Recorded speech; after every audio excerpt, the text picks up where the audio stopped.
Hello everyone, कैसे हो आप सभी? फाइन? श्योर, अच्छी बात है, आप सभी फाइन हो। आपका एजुकेशन अच्छा प्लेटफॉर्म पे चल रहा है। चलो, इससे पहले आप सभी का वेलकम है हमारे से प्यारे से यूट्यूब चैनल जिसका नाम है JR कॉलेज। आप सभी को पता है, तो आप सभी का उस पर most most most most welcome है।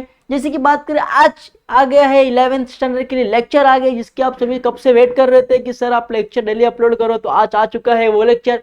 आज के लेक्चर में हम लोग क्या सीखेंगे? हम लोग जीएसटी किस तरीके से फाइंड आउट करते हैं। जिसके बड़े बड़े शॉप होंगे उनको जीएसटी बनाना आता होगा, बट जो न्यू बच्चे हैं, जो न्यू अभी हैं चाइल्ड, उनके लिए बहुत ही हार्ड हो चुका है। तो मैं आपको आज सिखाऊंगा कि आप लोग जीएसटी किस तरीके से फाइंड आउट करते हो, करना है। ठीक है, तो आपको ऑलवेज पता है जिस तरीके से मेरे पास क्या दिया है। अब लेक्चर नंबर हमारा ये है, देख लो, लेक्चर नंबर 3 चल रहा है, 3rd chapter general, class 11th है। एंड जैसे कि बात करें, हमारे पास कुछ क्वेश्चन दिया है। क्वेश्चन में क्या दिया है? Purchase laptop from Jalaram and company worth 50,000 add 80% GST and amount paid by cheque. मतलब क्या आपने परचेस किया लैपटॉप, कितने का किया? 50,000 का लैपटॉप है, उसके ऊपर आपको कितना? 18% जीएसटी पेड करना है। तो सिंपल सी चीज देखिए, बता दूं मैं आपको कि देखो, प्राइस ऑफ लैपटॉप का कितना प्राइस है? 50,000 प्राइस है। अब इसके ऊपर आपको क्या 18% जीएसटी पे करना है। अब जीएसटी आप जब भी पे करते हैं तो आपको 18% है ना बच्चों, तो उसको दो जगह पे करना है। एक तो होता है कहां मालूम है क्या? Central goods and services tax. मतलब जो 18% है उसमें से आधा किसको जाएगा? Central goods and services tax जाएगा। एंड जो आधा बचा वो कहां जाएगा? State goods and services tax में जाएगा। मतलब क्या, देखो, ऐड करेंगे हम लोग, क्या करेंगे? Central goods and services tax. मतलब क्या?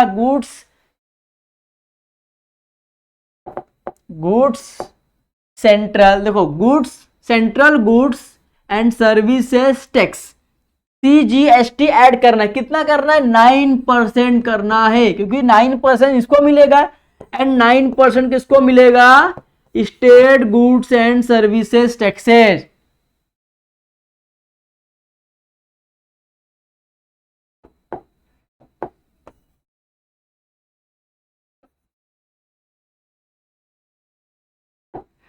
Central goods and services taxes, state goods and services taxes कितने मिलेगा? 9%।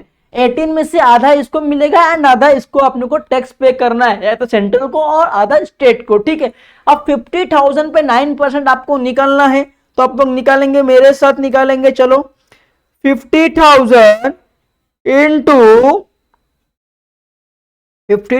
इंटू 9 डिवाइड बाय 100 कितना आ गया? 4500। सेम इसको भी उतना ही आएगा, 4500। तो जो अमाउंट 50,000 की थी वो कितनी की हो गई? 59,000 की हो गई आफ्टर जीएसटी पेड करने के बाद। तो जब भी आप जीएसटी पे करेंगे बच्चों, तो आपको जितना परसेंट जीएसटी दिया रहेगा उतना आपको आधा आधा करना, 50% करना है। 50% सेंट्रल को एंड 50% स्टेट गवर्नमेंट को। ओके, श्योर, क्लियर है? चलो, अब ये तो हो गया, जीएसटी मैंने आपको सिखा दिया। अब मैं आपको सिखाऊंगा जनरल एंट्रीज। अब आपको जनरल एंट्रीज कैसे करना है आपको पता है। जिसको गोल्डन रूल्स नहीं आता उसको जनरल एंट्रीज नहीं आएगा। तो पहले आपको गोल्डन रूल्स देखना है। हमने वीडियो डाला है, लेक्चर नंबर 2 या 3 में डाला है हमने 2nd चैप्टर के, तो आपको वो चीजें देखना है। उसमें आपको मालूम पड़ेगा गोल्डन रूल्स में क्या क्या आता है। आपको पता है पर्सनल होता है, रियल होता है, नॉमिनल होता है। पर्सनल बोलता है debit the receiver, credit the giver, उनका रूल्स है। अपना रियल अकाउंट क्या बोलता है? Debit what comes and credit what goes out. Nominal क्या बोलता है? All expenses and losses debit side, all incomes and gain credit side. तो ये इनके क्या है? फॉर्मूलाज है। तो जब तक आपको फॉर्मूलाज नहीं याद रहेंगे आप कुछ नहीं कर सकते। तो फॉर्मूलाज आपको याद करना है, देन आप लोग को क्या करना है? पोस्टिंग करना है। अब मैं इसके आपको टिप्स दूं कि अगर आपके पास सामान आ रहा है तो डेबिट, जा रहा है तो क्रेडिट, ये सोच के भी आपको जनरल एंट्रीज आप कर सकते हैं। तो आप कैसे करते हैं? क्वेश्चन पढ़ेंगे, समझेंगे, करेंगे तो चीजें सीखेंगे। तो चलो, सबसे पहले जनरल एंट्रीज के मैंने बना लिया है, कॉलम बना लिया है। In the books of Narendra का बना रहे जनरल एंट्रीज अपन। Date, particular, types of amount, ledger folder, debit amount, credit amount. ठीक है, ये मेरा क्या था? फॉर्मेट था। अब मेरे को क्या दिया है? क्वेश्चन दिया है। अब क्वेश्चन में क्या पहले दिया है? Narendra commence business with cash ₹80,000। मतलब क्या बोला है बच्चों की जो नरेंद्र था उसने बिजनेस चालू किया, कितने से चालू किया? 80,000 से चालू किया। अगर नरेंद्र ने बिजनेस चालू किया है, नरेंद्र ने अगर कोई भी सपोज पर्सन हो उसने बिजनेस चालू किया है, तो सबसे पहले आपके पास क्या आएगा, आपके पास आएगा क्या, मतलब मैं आपको क्या बोला, आपके पास जो आएगा उसको डेबिट, जो जाएगा उसको क्रेडिट। तो मतलब आपके पास अभी यहाँ पे क्या आ रहा है, अब बिजनेस चालू करो मतलब पैसा आ रहा है, तो डेबिट में क्या आएगा, कैश आएगा। तो आपको क्या करना है, रिकॉर्ड करना है यहाँ पे cash account, cash account debit to, अब कहां से आ रहा है, कहां से आ रहा है बच्चों, to business with cash, Narendra account से आ रहा है। तो कहा नरेंद्र को क्या बोलते हैं, अगर किसी का नाम आया मतलब कहां से आ रहा है, कैपिटल से आ रहा है, किसका कैपिटल आ रहा है, नरेंद्र का आ रहा है, तो आप लोग लिखेंगे टू कैपिटल अकाउंट। कौन सा पैसा आ रहा है भाई, कैपिटल से पैसा आ रहा है, टू कैपिटल अकाउंट। कितना है कैश, कितना आ रहा है, 80,000 आ रहा है, कहां से आ रहा है, सॉरी एक मिनट,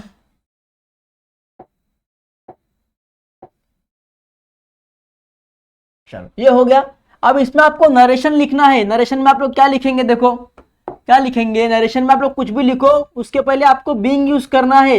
नरेशन लिखने से पहले आपको बीइंग यूज करना है। नरेशन आपके मन में जो भी आपको अच्छा लगे आप लोग लिख सकते हैं। तो मैं यहाँ पे क्या लिखूंगा, बीइंग, क्या लिखेंगे अपन, अभी न्यू बिजनेस चालू हो रहा है तो क्या करेंगे, being Narendra share his capital, क्या लिखेंगे, नरेंद्र ने क्या दिया, अपना कैपिटल दिया, share capital in the business.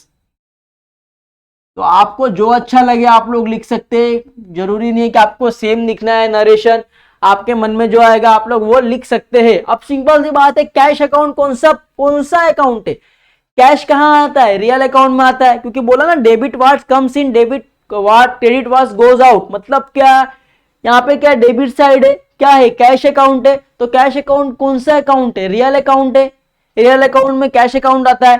तो यहाँ पे क्या लिखेंगे आप लोग, रियल अकाउंट। पता है ना आपको तीन अकाउंट होता है, क्या होता है, पर्सनल अकाउंट, एक होता है रियल और एक होता है नॉमिनल।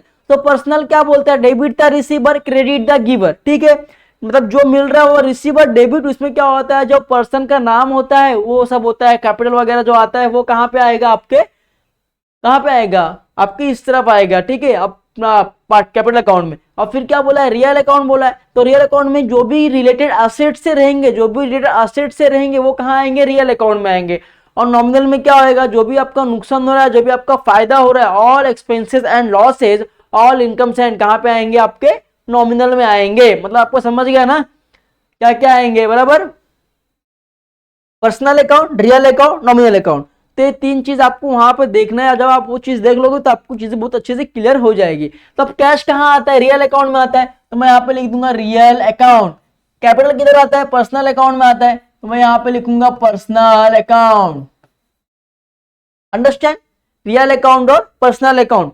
अब रियल अकाउंट में कितना, क्या बोला, डेबिट पे अमाउंट कितना हुआ है, 80,000 डेबिट हुआ है। क्रेडिट किससे आ रहा है, कैपिटल से आ रहा है, तो क्रेडिट में भी आपको उतना ही लिखना है, 80,000। अंडरस्टैंड, समझा किस तरीके से मैंने किया, अंडरस्टैंड ना बच्चों। चलो अब दूसरा क्वेश्चन पढ़ेंगे। आप लोग क्या बोला है, purchase goods from Kiran, purchase goods from Kiran 40,000 on credit, मतलब क्या, आप किरण से गुड्स क्या कर रहे हो, परचेस कर रहे हो, क्रेडिट मतलब उधारी में कर रहे हो। तो मैं कह, डेबिट मतलब क्या, आपके पास क्या आ रहा है और क्या जा रहा है क्रेडिट में, तो आ क्या रहा है, यहाँ पे गुड्स आ रहा है। तो आप लोग क्या बोलेंगे, परचेज आ रहा है, मतलब क्या हो रहा है, गुड्स आ रहा है, मतलब क्या, परचेज अकाउंट डेबिट होगा। तो चलो लिखेंगे अपन, सेकेंड डेट डालेंगे पहले, कितना था, 2, अभी 1 का हो गया, अब 2 का कर रहे हैं, मतलब 1 का डालना है ना डेट, आपको 1 डाल दिया डेट, यहाँ पे 2 डाल दिया। तो अब यहाँ पे आपको पास से क्या आ रहा है, सामान आ रहा है, तो कहां से आ रहा है, परचेज से आ रहा है, तो परचेज अकाउंट क्या होएगा, डेबिट हो जाएगा। अब किसके पास से आ रहा है, किरण के पास से आ रहा है, तो टू किरण अकाउंट, ठीक है, सामान आया मतलब परचेज, किसके पास से आया, किरण के पास आया, तो किरण क्या हो गई, क्रेडिट हो गई। अब क्या बोला, टाइप्स ऑफ अकाउंट, अब परचेज अकाउंट किस में आता है, परचेज मतलब क्या हो गया, आपके पास से सामान आ रहा है, ऑल एक्सपेंसेस एंड लॉसेज, मतलब आपने अगर कुछ भी परचेज किया तो आपके लिए क्या है, वो एक्सपेंसेस है, आपके लिए क्या है, खर्चा है बच्चों। तो परचेज कहां जाएगा, आपके एक्सपेंसेस में जाएगा। तो ये कौन सा अकाउंट हो जाएगा, ये हो जाएगा नॉमिनल अकाउंट। परचेज ऑलवेज कहां आएगा, आपके नॉमिनल अकाउंट, ठीक है। फिर किरण, अब किसी का भी नाम आ गया, मैं आपको बता दिया कि किसी का भी नाम आ गया तो मतलब क्या हो गया, वो पर्सनल अकाउंट हो गया। अब यहाँ पे किसी का नाम बोला है तो कौन सा अकाउंट हो गया, पर्सनल अकाउंट। चलो अब यहाँ पे क्या बोला है, परचेस कितने का आपने किया है,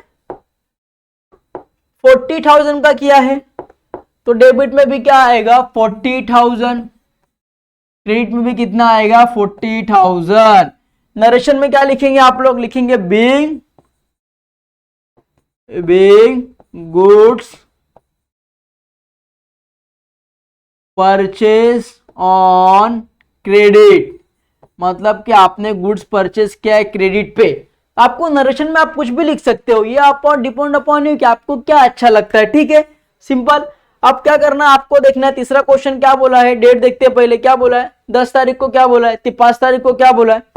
तो मैं यहाँ पे पहले 5 तारीख लिख दूं, 5 तारीख क्या बोला है बच्चों, पेड रेंट 2000। अभी आपने पेड रेंट किया, मैंने आपको बोल दिया आपकी आपको डेबिट है मतलब आ रहा है और क्रेडिट है मतलब जा रहा है। अब आपने क्या किया, रेंट को पे किया, ठीक है। अब रेंट आप जब भी पेड करते हैं, जब भी आपके पास से क्या जा रहा है, रेंट जा रहा है, क्या हो रहा है, रेंट जा रहा है, तो आपने यहाँ पे क्या करेंगे, क्रेडिट में क्या आएगा, सिंपल चीज आपको समझना है कि अभी आपके पास से क्या जाएगा, अगर आपने कहीं पे भी कुछ भी पे कर रहे हो तो आपके पास से क्या जाएगा भाई, कैश जाएगा। अगर सपोज मैं इस बॉटल की प्राइस किसी को दूं तो मेरे पास से क्या जाएगा, कैश जाएगा। तो पहले कैश अकाउंट क्रेडिट कर देते हैं अपन और रेंट अकाउंट डेबिट कर देंगे। भाई किसके लिए जा रहा है, रेंट के लिए जा रहा है, तो रेंट अकाउंट मेरे लिए क्या हो जाएगा, डेबिट हो जाएगा रेंट अकाउंट के लिए। अब मेरे पास से क्या जा रहा है, मेरे पास से क्रेडिट क्या हो रहा है, कैश क्रेडिट हो रहा है, तो मैं यहाँ पे लिखूंगा कैश अकाउंट क्रेडिट, ठीक है। अब रेंट अकाउंट मतलब क्या, मैंने आपको बोला कि रेंट भर रहे मतलब क्या आपके लिए एक्सपेंसेस है, तो एक्सपेंसेस किस में आता है, नॉमिनल अकाउंट में आता है, तो आपको यहाँ पे लिखना है नॉमिनल अकाउंट, नॉमिनल अकाउंट। अब कैश कहां आता है, आपको पता है रियल अकाउंट में आता है, तो यहाँ पे आएगा रियल अकाउंट। जितने भी खर्चे होंगे, जितना भी आपका इनकम होएगा वो कहां जाएगा, एक्सपेंसेस अकाउंट में जाएगा, मतलब नॉमिनल अकाउंट में जाएगा। और जितना आपका असेट से कैश मशीनरी प्लांट ये सब आपका रियल अकाउंट हो जाएगा। और कहीं आदमी का नाम आया और कैपिटल आया तो आपको कौन से अकाउंट हो जाएगा, पर्सनल अकाउंट हो जाएगा। सिंपल है, कुछ नहीं करना है आपको। अब रेंट आपने कितना पे किया है, देखो रेंट कितना किया है, 2000 पे किया है, तो सिंपल रेंट किसके लिए पे किया, 2000 पे किया। मैंने यहाँ पे डेबिट में लिख दिया, क्रेडिट में भी 2000 पे किया तो पे कर दिया, ठीक है। अब मेरे को नेक्स्ट स्लाइड लेना पड़ेगा, तो मैं क्या करूंगा, नेक्स्ट स्लाइड ले लूंगा। चलो अब सिंपल है, पहले डेट के लिए डेट हो गया, पार्टिकुलर्स हो गया, टाइप्स ऑफ अकाउंट हो गया, लेजर फोल्डर हो गया, debit amount and the credit amount, ठीक है। ये हमारी चीजें हो चुके हैं, 1 2 3 4 5 6, ठीक है। चलो अब क्या यहाँ पे बिंग में क्या लिखेंगे, आप नरेशन में क्या लिखेंगे, नरेशन में आपको जो लिखना है वो लिखो। तो मैं यहाँ पे क्या लिख दूंगा नरेशन में, देखो मैं क्या लिखूंगा, बिंग रेंट पेड ₹2000 हो गया, मेरा काम यहाँ पे खत्म हो गया। अब क्या क्वेश्चन में जाना है, क्या दिया है, 10 को क्या दिया है, सोल्ड गुड्स टू मिस्टर विकास 15,000, मतलब क्या, सिंपल सी बात है, आपको मैं यहाँ पे समझा दूं। डेट लिख दिया 10, आपने कुछ सामान विकास को भेजा है क्रेडिट में। अगर आपने कुछ सामान बेचा है तो आपके पास से क्या गया है, आपके पास से क्या गया है, गुड्स गया है, मगर आपने यहाँ पे क्रेडिट में दिया है, मतलब आपके पास में आएगा क्या, पैसा आएगा, क्योंकि आपने कुछ सामान बेचा है तो क्या आएगा, आपके पास पैसा आएगा ना बच्चों। तो पैसा आएगा तो कहां से आएगा बच्चों, कहां से आएगा, किसके पास से आएगा, विकास के पास से आएगा, क्योंकि आपने बेचा किसको है, आपने किसको, विकास को बेचा है, तो आपके पास से क्या आएगा, विकास के पास से आपको क्या आएगा, पैसा आएगा बच्चों। तो विकास होगा मेरे लिए क्या हो गया, डेबिट हो गया। मैं क्या करूंगा, मैंने विकास को गुड्स बेचा है, मतलब विकास से मेरे को क्या आने वाला है, पैसा आने वाला है, तो विकास अकाउंट मेरे लिए क्या हो गया, डेबिट हो गया। अब कहां से आएगा, मैंने क्या किया है, सेल्स किया है, तो सेल्स अकाउंट क्या हो जाएगा, क्रेडिट हो जाएगा। अब विकास आया, मैंने आपको बोला किसी का भी आपके पास नाम आता है तो आपके लिए कौन सा अकाउंट हो जाएगा, पर्सनल अकाउंट हो जाएगा। मैं यहाँ पे लिखूंगा पर्सनल अकाउंट, सिंपल। अब सेल्स हुआ है यहाँ पे, मतलब क्या हुआ है, इनकम हुआ है, मगर मैंने कुछ चीजें बेचा है तो मुझे क्या मिलेगा, पैसा मिलेगा, तो पैसा मेरे लिए क्या है, इनकम है। तो मैंने बोला all expenses and losses and the all incomes and gains कहाँ जाएगा, नॉमिनल में जाता है। तो आपको यहाँ पे लिखना है नॉमिनल अकाउंट, नॉमिनल अकाउंट कितना था 5500 और इधर भी 5500, 5500। आपको ऑलवेज याद रखना है कि ऑलवेज आपको डेबिट और क्रेडिट आपका ऑलवेज अमाउंट सेम आना चाहिए, जितना डेबिट में है उतना ही आपको क्रेडिट में लाना है, सिंपल। चलो अब यहाँ में क्या लिखेंगे, बिंग में क्या लिखेंगे, being goods sold to Vikas on credit, मतलब मैंने विकास को सोल्ड किया गुड्स क्रेडिट में, ठीक है। तो ये आपका भी हो गया। चलो फिर क्वेश्चन में आना है, 10 तक हो गया। 15 का क्या बोला है, purchase furniture of 30,000, purchase furniture of 30,000 GST 18%, मतलब क्या, मैं आपको यहां पे समझा देता हूं। चलो 15 लिख दिया। अब आपने क्या किया, परचेस को फर्नीचर किया, तो मतलब क्या आपके पास आएगा, फर्नीचर आएगा, जाएगा क्या आपके पास से, पैसा जाएगा, कैश जाएगा। तो पहले आया क्या है वो देखो, पहले आपके पास से क्या आया, फर्नीचर आया है। तो मैं लिख दूंगा फर्नीचर अकाउंट डेबिट। कितने का मंगाया आपने फर्नीचर, देखिए फर्नीचर पे मंगाया 30,000 का मंगाया है, उसमें 18% आपको जीएसटी देना है। तो पहले मैं क्या करूंगा, फर्नीचर अकाउंट में कितना लिख दूंगा, 30,000 का मंगाया था, तो मैंने डेबिट साइड में क्या लिखूंगा, 30,000 ले लूंगा। अब इसके ऊपर क्या करना है आपको, जीएसटी क्या करना है, ऐड करना रहता है, ऐड जीएसटी। तो आप पहले किसको देंगे अपन, मैंने आपको बोला कि 18% है, मतलब क्या आपको दो जगह डिवाइडेशन करना है। मैंने आपको सिखाया था पहले ही कि एक आपको सेंट्रल गुड्स एंड सर्विसेज को देने का है, एक स्टेट गुड्स एंड सर्विसेज को देने का है। तो पहले सेंट्रल को देंगे, central goods and services tax, ठीक है।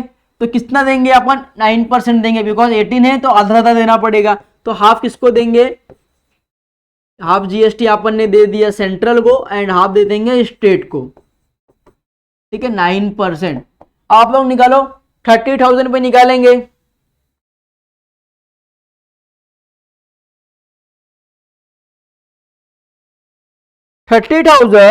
इंटू 9 डिवाइड बाय 100 कितना हो गया, 2700 रुपए। तो मैं क्या करूंगा, 2700 रुपए इनको भी दे दूंगा और सेम जितना इतना उतना मैं क्या करूंगा, स्टेट को दे दूंगा। तो अब इसको आप लोग प्लस प्लस करना है, 30,000 प्लस 2700 कितना हो गया, 1 मिनट। तो क्रेडिट में कितना आएगा, 35400, समझा कि 30,000 का सामान था, 30,000 का सामान मुझे कितना पड़ गया, 35,400, मतलब कितना, 30,000 का फर्नीचर मैंने लिया और मुझे डेबिट हुआ एंड क्या हुआ, ऐड जीएसटी। अब जीएसटी 9% मैंने लगाया तो भी मुझे डेबिट हुआ एंड क्या, ऐड जीएसटी 9%, मतलब 18% लगाया, तो मैंने दोनों हाफ हाफ कर दिया, मतलब 9 किसको देंगे अपन, सेंट्रल को देंगे एंड 9 किसको देंगे, स्टेट को देंगे। तो मैंने निकाला 9%, 30,000 पर तो कितना आ गया, 2700, मतलब मुझे कितना मिला, 35,400 मेरे पास से क्या हुआ गया, आया कितना मेरे पास, 35,000 और गया कितना मेरे पास, 35,400, मतलब इतने का सामान मेरे पास आया और मेरे पास से इतना कैश में गया। तो यहाँ पे क्या आएगा, अब क्या आएगा, टू कैश अकाउंट क्रेडिट हो जाएगा, मेरे पास से क्या जाएगा, कैश जाएगा। अब यहाँ पे आप लोग लिख सकते हैं बिंग परचेज फर्नीचर, क्या लिखा मैंने, बिंग परचेज फर्नीचर। इसके अब आपको लिखना है तो आप लिख सकते हो एट द रेट 18% जीएसटी के साथ। हो गया कंप्लीट। चलो अब फिर नेक्स्ट स्लाइड ले लेंगे हम लोग वापस। चलो मैं फिर वापस नेक्स्ट, मेरे पास पेज भर गया बिकॉज मैं नेक्स्ट स्लाइड ले लूंगा क्योंकि मुझे और भी क्वेश्चन है तो कंप्लीट करना है उनको। तो date, then particulars, then types of accounts, then ledger folder, then amount debit to the credit amount. ठीक है चलो अब यहाँ पे आपका हो चुका है सब। अभी आपका यहाँ पे क्या बचा है मुझे बता दो। अभी आपका यहाँ पे क्या बचा है, टाइप्स ऑफ अकाउंट आपका बचा है। तो सिंपल मैं आपको बताऊं, फर्नीचर, फर्नीचर आपके लिए क्या असेट्स है, तो असेट्स कहाँ जाएगा, आपके रियल अकाउंट में जाएगा। तो फर्नीचर कौन से अकाउंट में जाएगा, रियल अकाउंट में जाएगा। तो मैं यहाँ पे लिख दूंगा रियल अकाउंट। अब आप जीएसटी पे कर रहे हो तो आपके लिए क्या एक्सपेंसेस है, तो एक्सपेंसेस कहाँ जाता है, आपके नॉमिनल अकाउंट में जाता है। तो मैं यहाँ पे लिख दूंगा नॉमिनल अकाउंट। अब दोनों जगह नॉमिनल ही आएगा बिकॉज दोनों जगह आपने एक्सपेंसेस किया है, गुड्स सेंट्रल के लिए भी और स्टेट के लिए भी, तो दोनों जगह क्या आएगा, नॉमिनल अकाउंट जाएगा। अब इधर क्या दिया है, कैश दिया है। अब कैश कौन सा अकाउंट है, असेट्स अकाउंट है, मतलब कहाँ जाएगा, रियल अकाउंट में जाएगा। तो आपको यहाँ पर लिखना है रियल अकाउंट। अंडरस्टैंड, समझा, इजी हो गया ना। चलो अब क्वेश्चन में आ जाओ वापस। 18 में क्या बोला है, receive a bearer cheque of 25,000 from विकास।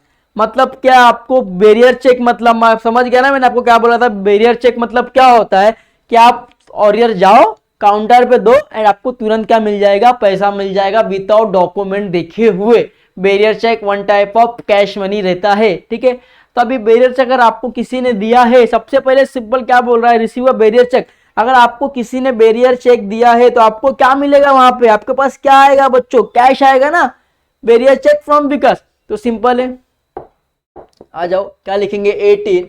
अभी आपको कोई चेक दे रहा है तो आपके पास पहले क्या आएगा, चेक से मतलब वो बेरियर चेक मतलब एक टाइम पे कैश रहता है, तो क्या आएगा आपके पास से, कैश आएगा। तो मैं यहाँ पे लिखूंगा कैश अकाउंट डेबिट। अब कहां से आ रहा है भाई, विकास के पास से आ रहा है, तो विकास अकाउंट क्या हो जाएगा, क्रेडिट हो जाएगा। समझ गए, आपको बेरियर चेक मिला मतलब क्या मिला, आपको कैश मिला, कहां से मिला, विकास के पास से मिला। अभी कैश अकाउंट आपके लिए क्या असेट्स है, तो असेट्स कहां आता है, रियल अकाउंट में आता है। तो मैं लिख दूं रियल अकाउंट। विकास नाम आया तो कौन सा अकाउंट आएगा, कैपिटल अकाउंट। नाम आया तो आपका कौन सा अकाउंट हो जाएगा, capital account, sorry personal account. नाम और कैपिटल अगर आता है तो आपका कौन सा अकाउंट हो जाएगा, पर्सनल अकाउंट हो जाएगा। PERSONAL, personal account. Understand, real account और पर्सनल अकाउंट। अब कितना बोला, डेबिट में कितना आएगा, 25,000 आया है चेक, बेरियर चेक। क्रेडिट में कितना आएगा, 25,000 आ जाएगा। अब कुछ नहीं करना आपका, इसको क्या लिखना है, नरेशन। नरेशन में मैं लिख दूं being receive a bearer cheque, bearer cheque rupees कितना है, 25,000 फ्रॉम विकास। कहां से मिला है मुझे, विकास से मिला है। हो गया, खत्म। चलो ये पूरा हो गया आपका, ये हो गया। अब 21 को क्या दिया है, paid to Kiran by cheque of Dena bank to, Dena bank क्या लिखा, देना बैंक ₹20,000। मतलब क्या हुआ, 21 को आपने किरण को क्या किया है, पेड किया है। क्या पेड किया है, पैसा पेड किया है। किसको, देना बैंक से किया है। तो सिंपल है, कुछ नहीं करना आपको, पहले आपको डेट डालना है यहाँ पे 21। अभी आपने क्या किया है, किरण को पेड किया है चेक, तो सबसे पहले आपने आपके पास किसको पे किया है, किरण को पे किया है। तो किरण अकाउंट क्या हो जाएगा, डेबिट हो जाएगा। किरण अकाउंट को पेड किया मतलब डेबिट हो गया। आप कहां से पेड किया, आपके बैंक से पेड किया है। देना बैंक से पैसा जा रहा है मतलब क्रेडिट क्या हो जाएगा, देना बैंक क्रेडिट हो जाएगा। किरण को पैसा मिल रहा है, किरण क्या हो गया, डेबिट हो गया। देना बैंक से पैसा जा रहा है तो देना बैंक क्या हो गया, क्रेडिट हो गया। अब मैं आपको ऑलवेज बता रहा हूं कि अब यहाँ पे देखो किरण दिया है मतलब किसी का नाम दिया है, तो क्या आएगा, पर्सनल अकाउंट आएगा। किसी का नाम दिया है तो क्या आएगा, पर्सनल अकाउंट। देना बैंक किसी का नाम है, किसी जिसका नाम है देना बैंक, कोई एक पार्टिकुलर थिंग है तो उसका क्या है, देना बैंक इसका नाम है, तो ये भी कहां जाएगा, पर्सनल अकाउंट में जाएगा। अगर किसी का नाम दिया है एक आर्टिफिशियल का, पर्सन का, आर्टिफिशियल बैंक का, तो वो सब क्या आएंगे, आपके पर्सनल अकाउंट में आएंगे। ठीक है, कितना पेड किया है आपने, किरण को कितना पेड किया है, देख लो क्वेश्चन में 20,000। तो मैं यहाँ पे लिख दूंगा 20,000, यहाँ पे लिख दूंगा 20,000। अभी नरेशन में क्या लिखेंगे आप लोग, बीइंग क्या दिया question, being paid by cheque to Kiran at the rate कितना, 20,000। अंडरस्टैंड, समझ में आया किस तरीके से मैंने किया। चलो फिर मेरे को एक छोटा सा स्लाइड लगेगा, क्योंकि बिकॉज एक अभी और बचा हुआ है तो मैं एक और स्लाइड ले लिया same serial number, particulars, ledger folder, debit amount, credit amount and the types of account. हो गया सिंपल। चलो क्वेश्चन पे आ जाओ वापस। अब क्या बोला है, पेड सैलरी। अब सैलरी आपने पेड किया है, आप कुछ भी आप पेड करो, कुछ भी रेंट पेड करो, कुछ भी पेड करो, अगर आप पेड करेंगे तो आपके पास से क्या जाएगा, कैश जाएगा। अब किसके लिए जा रहा है, सैलरी के लिए जा रहा है। आपके पास जा क्या रहा है, कैश अकाउंट, तो जो जा रहा है वो क्रेडिट में आएगा, और किसके लिए जा रहा है वो डेबिट में आएगा। आपके पास से जा रहा है कैश, तो मतलब क्रेडिट में आएगा, डेबिट में क्या आएगा भाई, किसके लिए जा रहा है, सैलरी के लिए जा रहा है। तो आपको यहाँ पे लिखना है, तारीख कितना दिया है, 30 तारीख, 21 के बाद 30 तारीख। अब 21 के बाद मैंने 30 तारीख यहाँ पे लिख दिया। अब मैंने आपको बताया पे कर रहे हो तो मतलब क्या आएगा, सैलरी के लिए पे कर रहे हो, वो आपके लिए डेबिट हो गया। आपके पास से क्या जा रहा है, कैश जा रहा है, तो तू कैश अकाउंट क्या हो गया, क्रेडिट हो गया। किसके लिए जा रहा है, सैलरी के लिए जा रहा है। आप नरेशन में कुछ भी लिख सकते हो, जैसे कि मैं लिख रहा हूं बीइंग पेड सैलरी। आपके मन में जो भी नरेशन है क्या आप लिख सकते हो। अब सैलरी आया, सैलरी क्या है आपके लिए, एक्सपेंसेस। अगर आप किसी को सैलरी दे रहे हो तो आपके लिए क्या एक्सपेंसेस है, आपके लिए खर्चा है। तो खर्चा है तो क्या आएगा, नॉमिनल में आएगा। जो भी एक्सपेंसेस आ रहे हैं वो कौन से अकाउंट में जाता है, नॉमिनल अकाउंट में जाता है आपके एक्सपेंसेस। अब कैश, कैश आपके लिए क्या असेट्स है, तो क्या आएगा रियल अकाउंट। असेट्स कहाँ जाता है, आपके रियल अकाउंट में जाता है। कितने का आपने पे किया है, देखो कितने का पे किया है, 5000 के पे किया है। चलो 5000 का पे किया है, तो आपका डेबिट कितना हो जाएगा 5000 और क्रेडिट कितना हो जाएगा 5000। समझा, अंडरस्टैंड, समझा क्या। आपके पास से क्या जा रहा है वो क्रेडिट में आएगा। आपके पास, आपको ऑलवेज यही याद रखना है कि आप अगर बिजनेसमैन हो तो आपके पास क्या जा रहा है, जो जा रहा है वो क्रेडिट में, और उसका जो भी अपोजिट किसके लिए जा रहा है वो डेबिट में। ये आपको की पॉइंट्स याद रखना है, आपको इसके थ्रू करना है। तो पेड वाले जितने भी आपके पेड वाले चीज आएंगे तो उसमें आपके पास से क्या जाएगा, पैसा जाएगा। तो पैसा जाएगा तो कैश अकाउंट क्या ऑलवेज क्रेडिट हो जाएगा। तो अब किसके लिए जा रहा है उसका नाम आपको डेबिट में शो करना है। आई होप कि आपको ये वीडियो अच्छे समझा रहेगा। आपको जनरल एंट्रीज कैसे करते हुए ऑलमोस्ट थोड़ा बहुत तो समझा रहेगा। आपको टेंशन मत लो, मैं और 4-5-6 सम्स कराऊंगा तो उसमें आपके जो डाउट्स है वो ऑलवेज क्लियर हो जाएंगे। तब तक के लिए good bye, take care, and मिलते हैं नेक्स्ट लेक्चर में नेक्स्ट सम लेके, और कुछ अमेजिंग इंटरेस्टिंग आपको आज कुछ सीखने मिलेगा। तब तक के लिए बाय, टेक केयर। आपको आपकी एजुकेशन स्टार्ट रखिए एंड पढ़ाई करिए। कोई डाउट रहेगा तो आप कमेंट करके कमेंट सेक्शन में पूछ सकते हैं। तब तक के लिए good bye, take care. I hope कि आपको बहुत मजा आ रहा होगा मेरे साथ पढ़ने के लिए। अगर आपको अच्छा लग रहा होगा मेरे साथ पढ़ने के लिए, मेरी टीचिंग स्टाइल आपको अच्छी लग रही है तो प्लीज कमेंट करके मुझे जरूर बताना। Okay, bye bye, take care, good bye.